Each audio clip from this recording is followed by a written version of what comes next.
Welcome to Chasing Rings Overtime. These fast break episodes are an extension of the main show, delivering quick-hitting takes, bold opinions, and analysis on the biggest stories and topics across sports. While we remain rooted in football year-round, Overtime expands our lens to cover everything happening across the sports world. We will return for a second season of full-length episodes in July as we ramp up for complete NCAA football and NFL coverage in preparation for the 2026 seasons. Until then, let's go. This is Chasing Rings Overtime.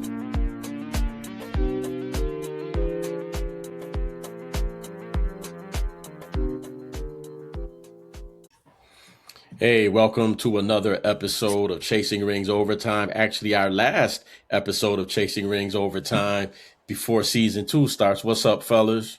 What's up, fellas? Gentlemen. Hey, I know what Big Dude and I are getting on the East Coast in terms of heat. I'm guessing you're getting the same out west, G? No, where I am, we were in the upper 80s.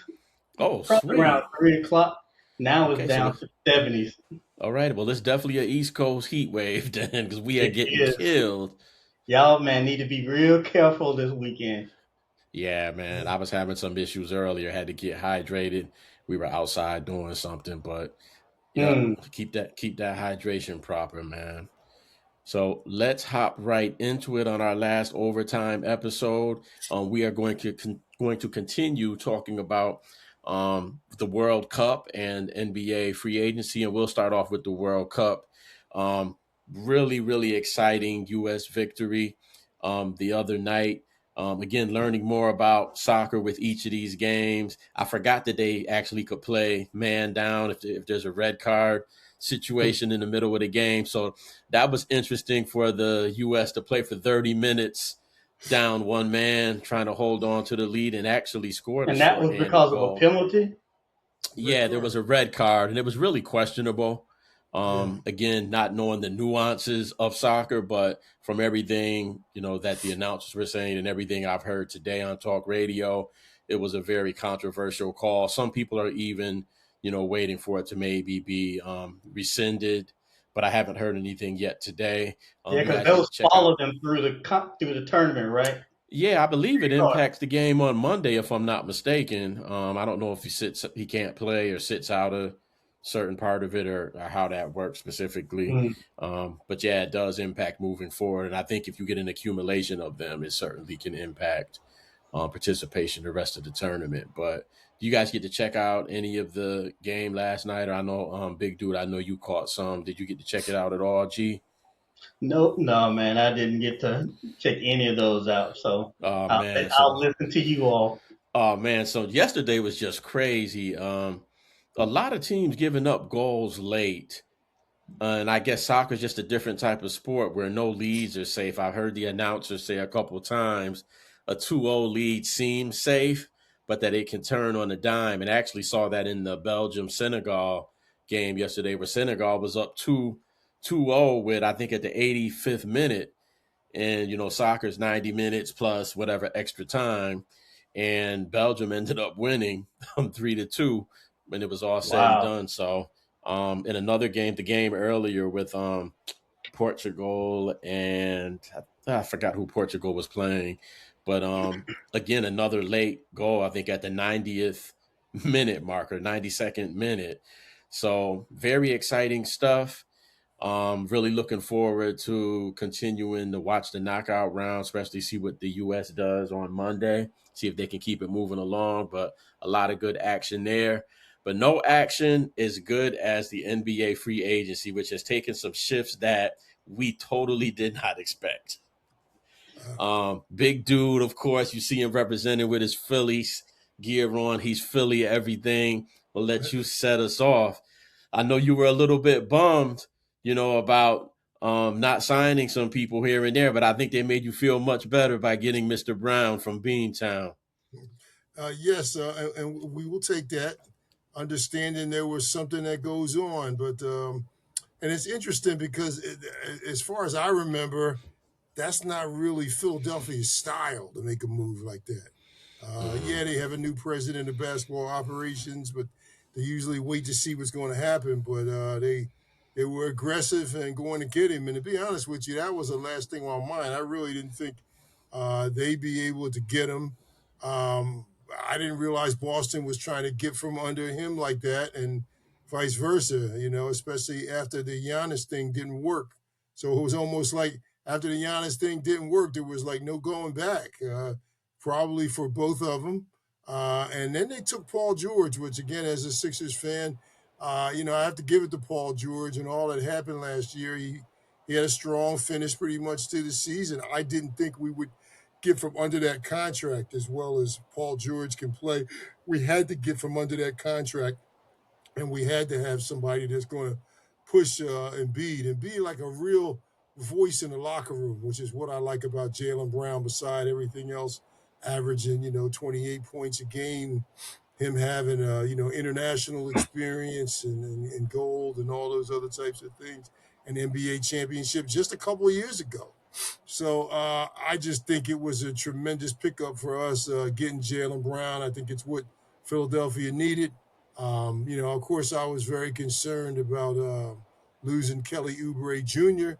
I thought maybe for the amount of money that the Pacers signed him for 2 years, $17 million, we could have matched that and would have still been okay. But once we got the draft pick that we got, it appears that they're going to move with the young movement and a little bit of mix of Brown. So I'm okay with that. And we lost Quentin Grimes, who had been inconsistent.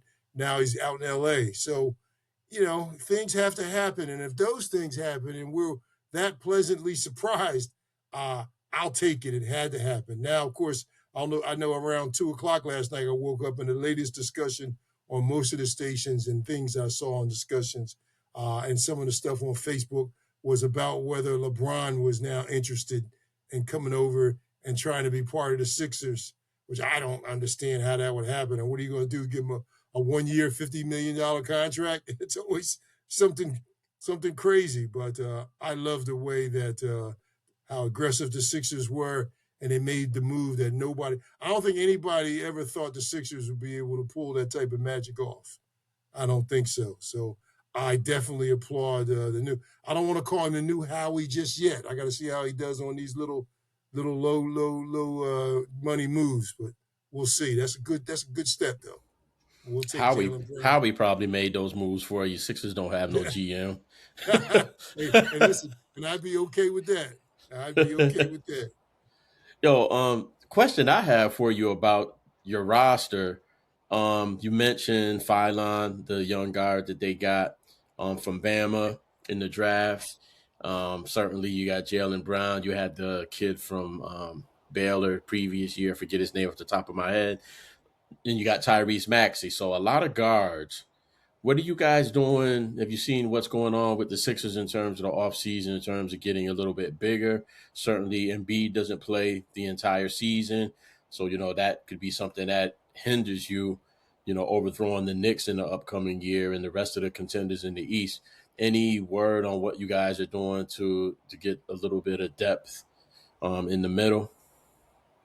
Well, we got, and I do apologize for not remembering his name per se, that we did sign someone who's a rim defender, 5.5 points a game. I don't quite understand why we signed somebody like that. That was my first scare thing. We signed a guy that's a rim defender. I guess we hear about one-way, two-way players. This is a one-way player, and we signed him for almost $40 million. So I guess it's going to be interesting to see how they're going to use him.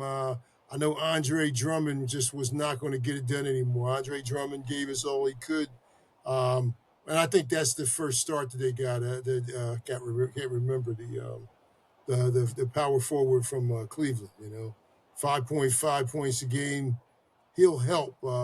And of course, we still have some of the folks left over from last year.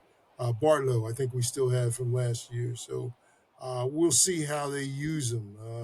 We have Embiid, and we know Embiid is not going to be good for 40 minutes a game. So I think this is going to be kind of a mix. Those bigs, other than Embiid, won't contribute mightily with points, but we're going to have the consistent points coming off the bench, and I think having different people that maybe start with Embiid, have someone that's a slightly still a big that could play a number four. What we need now is an athletic number four that's 6'10". Where's that going to come from? And we need, I think, another two-way player. A two-way player that Kelly Oubre was able to give us. Maybe not so much from the three-point land that Kelly Oubre did. Kelly Oubre got up to 36% last year. But somebody that's, almost like Garland. Can we get kind of a Garland, a poor man's Garland? There you go. That's what we're missing. What do you guys think? I'll turn it over to you, G. What do you guys think in terms of that? First, the Sixers Celtics trade, in terms of who made out with that, and then G, basically any other observations in terms of who's gotten better in terms of some of the moves that they've made so far. We don't need to talk about the Lakers. We still processing that, what's going on there. But anything you want to add, and then you can flow from there. Our last discussion, you asked me what did I think the Charlotte Hornets was doing, and I'll definitely leave the Lakers to you and chime in after you on that. But just circling back, so this is what it seems like from everything I've been reading that the Hornets are doing. It's just a rebuild. It's really what this boils down to. It seems like they're maximizing their cap space. The last I read, they had 45 million. But then they got a boatload of picks, and it seems like they are prioritizing, having these draft picks in these later years, the near years. So, and they're also doing a lot of. It seems to be they're going to look at their new players and really see how they play with some of these. Some of the people they may pick up a free agency. They'll probably do 2-year contracts, things like that. To fill the full team. But this is so to answer the question from last time is this is a how do I maximize my cap space so when we're ready to move, we can move. How do I stack chips? So basically, how do I stack high quality draft picks? And let's evaluate our young players to see kind of where they're going to be in the future. So for probably the next 2 seasons, I'm going to be in pain relative to the Charlotte Hornets. But I think after that second season, things should start shaping up to third. If they're truly doing a rebuild and they probably will be able to use some of that 45 million. I'm hoping they can have much larger cap by the time that they're ready to actually go after a big name or two or a moderate name. I hope they'll go by maybe one big name and a few moderate names. I think that wins championships. Yeah, I think the biggest takeaway from me so far in terms of what's happening with free agency and the trades is just how powerful the East will be. Specifically that Atlantic Division. I mean, you're talking about the Knicks as defending champions. I'm going to put the Sixers ahead of the Celtics, than the Celtics. I mean, those three teams, I'll be looking forward to seeing all of those regular season matchups, to be quite honest with you, because especially the Sixers, getting Jaylen Brown, now I feel like they're in a situation where when Embiid is out, because he will be out, It will be. you have someone that can kind of be the man on those nights. Along with the up and coming guys, I mean, it gives Maxey a break, and I can't believe I can't remember my guy from Baylor, the rookie that has such a great year. Can't remember his name to save my life, but you have guys like that. That there were times during the regular season that I feel like they stepped up when Embiid wasn't there, and I think it kind of spreads the wealth a little bit and takes a little bit of the pressure away from the younger guys. Having a veteran and, like Big Dude said, somebody who just won a championship, a few years ago, hasn't been that far removed since they won. So you're bringing somebody in who knows how to win. Continuing in the East, you got Kawhi coming back to Toronto. Now, I think they're That making was a bigger crazy. deal. Yeah, that's crazy. And I think they're making a bigger deal out of that than I want to subscribe to with regards to now Toronto's a problem. I just don't see it. I think No, I because will he's not say going to right play long now. enough for them to be a problem. Exactly. I mean, I don't even know who else they have, and I'm sticking with that Boston, New York, Philly. I think the East champ will most likely come out of there unless something drastic changes. And as Big Bro, Dude said, LeBron is still in the mix for the Sixers, I which would be saw, crazy. I heard. Man, I But you know ninety what else five I is just heard? I-95 battles are going to just be great. I'm actually It's going going to to be watch the NBA ridiculous. next season. It's going to be ridiculous. And something else I heard today is that LeBron and the Lakers might not be done. What? I And I'm believe that. thinking, I believe that. why go through that How? production? I don't know, man. I'm thinking if that was going to be a possibility, that there wouldn't have been an announcement, Well, think right? about the recent signings and how much Luca is already owed. Yeah, it's too Where late now. Yeah. Like we can't afford him now. If we wanted to bring him back, we can't afford him now. So no, Right. and And you got to give up a lot in 1 year for LeBron. I mean, he realizes it. He's not doing anything long term, and they're not doing anything long term. And the longer he plays, the more that it's got to be worth it to him uh, to come there. And then you see some of those other things where they lost out on, like Tobias Harris going to the Spurs. That's that's pretty big. big. That is big for San Antonio. That yeah, is they're going to be a huge for problem. Well, them. they were already a problem, but they're going to be more a problem in the West now. Hmm. Yeah, that But was you know, an definitely a huge move observation for I them. had from looking at the because I watched the NBA tracker, and I don't know if y'all picked this up. One, I'm seeing a lot of these two-year contracts, but Mm-hmm. a lot of them, like 10 points, seven, eight rebounds, 3, 5 assists. A lot of those important role numbers. And so, there are people who make some serious moves trying to get that bench tight and make sure that their role people, solid role players are there. So, I mean, it's just interesting because I've never paid attention to it. Same like when we talked about the NFL draft, how we never paid attention until we started this podcast. But now Mm-hmm. understanding the moves, man, it's a science to it, and these role players are hot. And you think about some of them making what 17, $20 million contracts. So I'm like, okay, you pulling $7, $10 million a year as a role player. That's some good money. Right. And that's what I was saying about Kelly Oubre. To me, I don't know why the Sixers, for that amount of money, unless they just don't plan to use him, somehow, I mean, I thought he would get a better contract than that because when I saw the contract that the Lakers are paying Quinn Grimes, well, we weren't going to pay Quinn Grimes $60 million, so Right, he right. was just going to have to go. But Yeah. with Oubre, he could have probably given him 20 and stay. The guy was just getting better. He was just hitting his stride. But then I guess they're looking at who it is they're trying to disconnect. They got the forward I was talking about from Cleveland, Dean Wade. That's his name. four Okay. year, $39 million.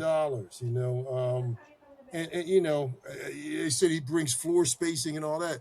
But if you average 5.5 a game, that's my only thing. What floor spacing are you talking about? I mean, if he had the capacity to score 25 a game, like some of these other guys, that's okay. So somebody's doing a good job of, and I think that's what G's talking about with the 2 year contracts. People are overselling that type of thing, and I guess that's what Overselling it. everybody's trying to go by. You said they And I think a lot overselling of teams, big dude. big dude. The- You said people Oh, overselling 2-year contracts. I didn't quite follow you. yeah. Well, you were talking about the 2 year contracts that Hmm. people were getting. You didn't really say overselling. I'm just saying that's what people are banking on. Oh, You were, you were just talking about that. And some people don't want to make a long commitment. You know, gotcha, gotcha, but gotcha. with this being 4 years, it'll be interesting to see what we do for 4 years. Then we get this other guy from the Knicks, uh, Ariel Hukporti. I don't know what he even did for the Knicks. So you bring him in for a year, and you don't know whether he's going to be playing or whether he's going to be a G League guy. So uh, Hmm. they definitely had to replace Andre Drummond. I hated to see him go. I was happy for what he was able to get done. He got a little 3-pointer at the end, but there's just no way that he's going to be able to guard anybody. So you got to come up with some young dogs that are at least is going to be able to extend the defense. And I think that'll be something to take something off of Jaylen Brown and to be able to give Embiid more meaningful minutes. But in order for him to get more meaningful minutes, these other guys like Dean Wade and Hoop Porty definitely need to come in and give some meaningful minutes as well. I mean, I think you So guys lost some guys that I know that probably you and a lot of the fan base would have liked to have held on to, but I think you still have a good problem because you have a really nice roster. I'll actually say that I like your upcoming roster much better than the roster that you had this past year. yes, for Um, sure. because I think that with this roster, if I just compare how the season ended for the Sixers, that series would not have gone. Not saying you would have won the series, probably would have won it with Jaylen Brown, especially being on the team, but definitely wouldn't have went out like that. And I say Yeah, that from an intangible. The guys that you have on your team now would not have let that closeout game unfold the way that it did. So I like the oomph that this particular group of Sixers will have moving into the season. One thing we didn't mention, because we talk about Jaylen Brown coming over from the Celtics, and I still have the Celtics maybe at 3, but their addition of Mitchell Robinson, I think that's a oh, big that's big. loss for the Knicks. Yeah, it And I know is. a lot of Knicks fans are really hurt by that. But again, you can't keep everybody. That's the thing with this new age of free agency. You can't keep these championship teams together. I think that's what was so magical about any of the championship teams. I'm talking about modern era, back in the day. Any team that's able to win multiple championships, because you never have in no sport is a team the exact same from year to year. So the ability to, continue to stay at the top during the free agency period is huge. We'll see what the Knicks are able to do because that is a huge, huge loss. And he doesn't give a lot of points, but he gives a lot of intangibles, rebounding, what he's able to do against Wemby, make him work. Not the greatest free throw shooter, but that's not what he's there for. Right. We kind of saw a shift because of some of the skilled big men. We saw a shift this year in the need for big men to be Mm. able to combat, the Jokers and the Wembys and that reminds me. This is going a little bit off track. I think I sent you guys the Marcus Spears Jr. clip Hmm. Mm-hmm. that they call him like the next Giannis. So we'll Mm-hmm. see. Kind of early. I think he's Yeah, going that's into his asking senior a lot. year. I hate it That's when a they do lot. that. I know, but I'm starting to believe in Big Perk, man. When Big Perk says it, I'm starting to buy in now. He hasn't Yeah. been He's wrong. been actually pretty accurate on a lot of cases, so I have to Yep. give him his flowers. He's damn good. But I want to throw that in while we were talking about big men because that again might be one of those revolutionary type athletes because people forget how big Giannis is with that skill set. He's a big guy, but going into the Yeah, remember Lakers as like we Dwight Howard big. yes, exactly. Because we were used to those traditional centers that were kind of clumpy and not necessarily that athletic, just would out bully Yeah, you. like what we But got at the the Lakers coming in. Yeah. perfect transition. So the Lakers, I didn't like that we lost Marcus Smart, but I had a feeling we were going to. The rest of the guys, I would have liked to have kept Luke Kennard for shooting, but the rest of them I'm fine with. I just what we're doing, I can't figure it out, but I do like Colin Sexton.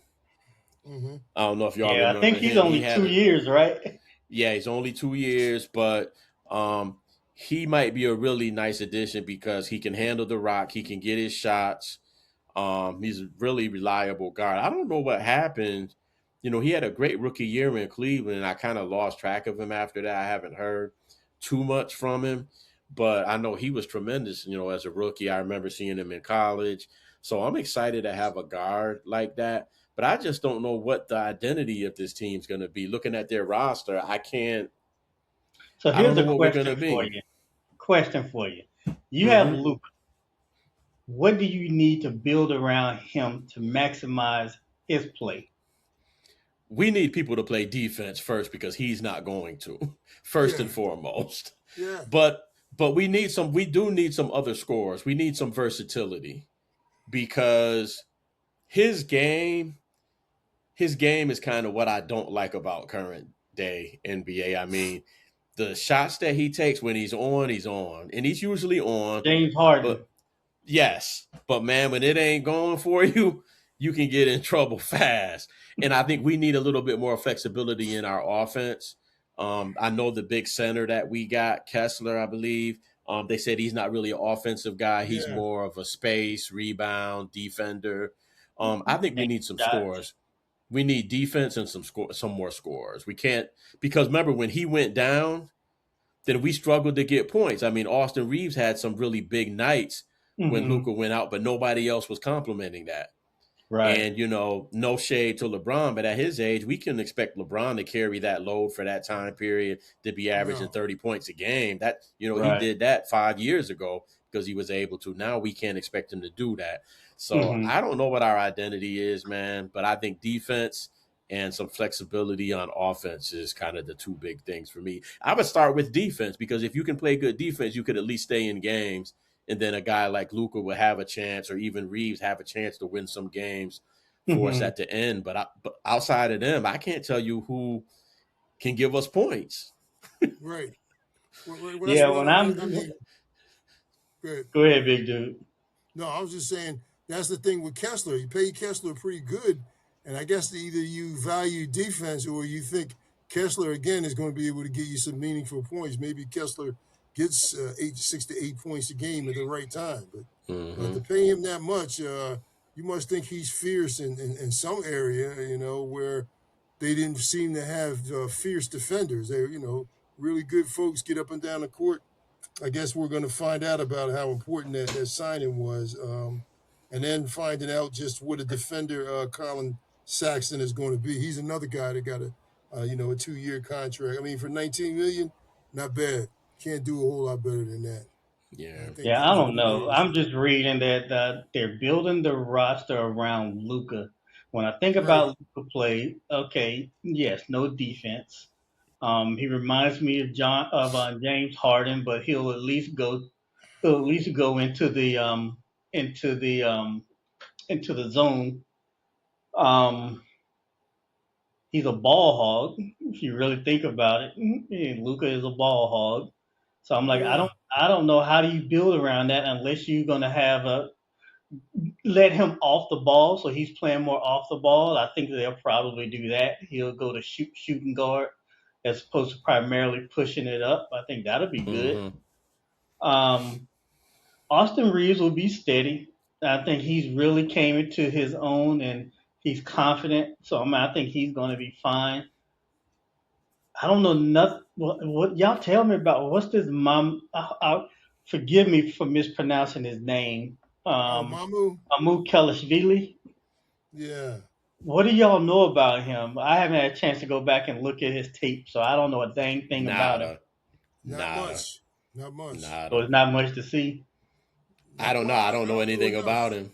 Yeah, I Oh, don't know Yeah. anything about him. just a Just big like dude. y'all were telling me about Quentin Grimes, y'all. It's like, hey, I don't know this guy. The name is familiar. That's what I can tell you.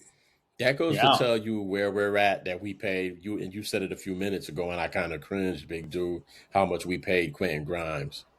Mm-hmm.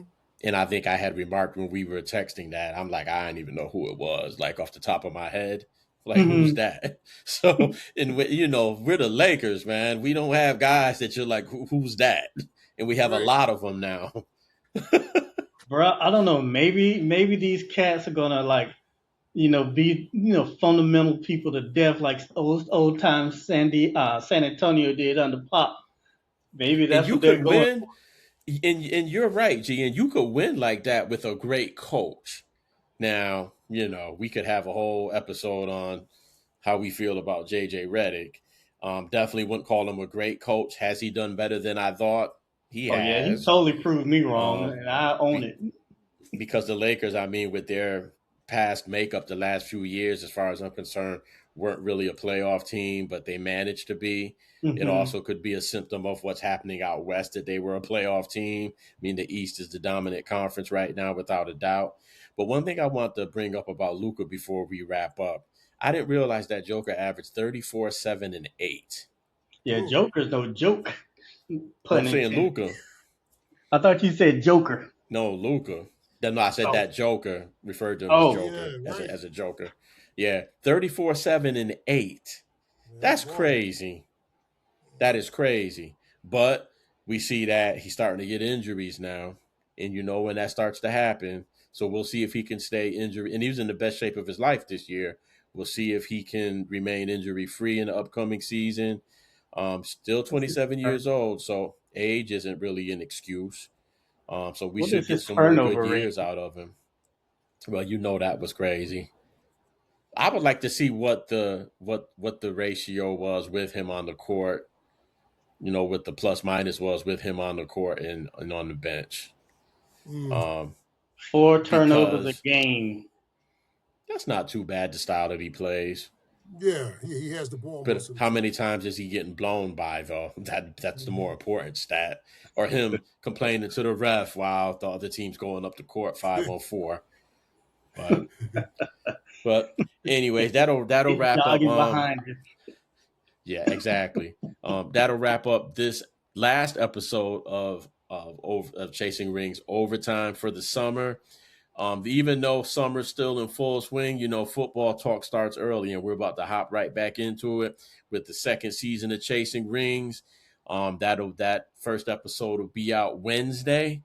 And until next time, continue to follow us on all the major streaming platforms. Like, subscribe, follow. Until then, see ya later.